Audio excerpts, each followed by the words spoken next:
Brought to you by 5paisa.com. Investing made easy and rewarding. Download the app now.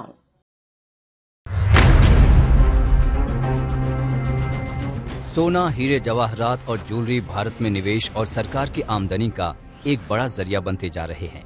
हाल ही में budget के दौरान वित्त मंत्री निर्मला सीतारमण ने बजट में कटे और पॉलिश डायमंड और रत्नों पर लगने वाली कस्टम ड्यूटी को घटाकर भी इस सेक्टर को बड़ी राहत दी थी।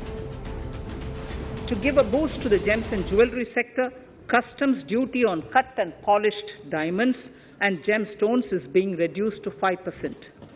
Simply sawn diamond would attract nil customs duty. इसके साथ ही अब ज्वेलरी के एक्सपोर्ट को बढ़ावा देने के लिए सरकार ई-कॉमर्स का रूट अपनाने को तैयार है, जिससे ज्वेलरी व्यापारी बेहद उत्साहित हैं।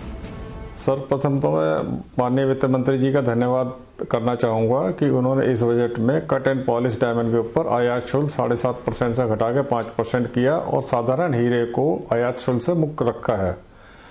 और इस बजट में सबसे महत्वपूर्ण बात यह है कि सरकार ई कॉमर्स के माध्यम से आभूषणों के निर्यात को बढ़ावा देने के लिए एक सरल और नियामक ढांचा इस साल जून तक पेश करेगी, जो कि हमारे उद्योग के लिए एक मील का पत्थर साबित होगा।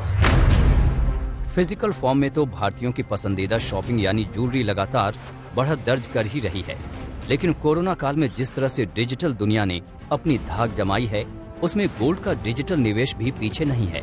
दरअसल बढ़ती महंगाई और कोरोना महामारी में गोल्ड एक्सचेंज ट्रेडेड फंड यानी गोल्ड ETF लोगों को लुभा रहा है। इसका नतीजा है कि 2021 में गोल्ड ETF को 4,814 करोड़ रुपए का निवेश मिला है। Association of mutual funds in India यानी AMFI के मुताबिक 2020 में तो गोल्ड ETF को 6,657 करोड़ रुपए का निवेश मिला था। जानकारों का मानना है कि कोरोना की पहली लहर के बाद हुई आर्थिक रिकवरी की वजह से भले ही 2020 के मुकाबले ये आंकड़े कम नजर आ रहे हैं, लेकिन प्री कोविड के मुकाबले 2021 में भी गोल्ड ETF का प्रदर्शन बेहतर रहा है। साथ ही उच्च महंगाई दर और अमेरिकी केंद्रीय बैंक फेडरल रिजर्व के रुख की वजह से 2022 में भी गोल्ड ETF में आकर्षण बना रहेगा। सोने में पारंपरिक तरीके से भी बहुत फायदेमंद है, पहले से ही निवेश करते आ रहे हैं हमारे पूर्वज। दूसरा, अभी क्या है कि सोने के दामों में दिन प्रतिदिन बढ़ोतरी ही हो रही है। सोने के दामों में अगर एक गिरावट आती भी है तो बहुत मामूली तरीके से गिरावट आती है, तो उसमें निवेशकों का बहुत नुकसान नहीं होता है।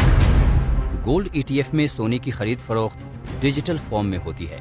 ऐसे में इसे संभाल कर रखने या इसकी प्योरिटी को लेकर निवेशकों के मन में कोई संदेह नहीं होता। ऐसे में निवेश का ये विकल्प बढ़ती महंगाई में सुरक्षित और ज्यादा रिटर्न देने की खूबी की वजह से लोगों को रास आ रहा है।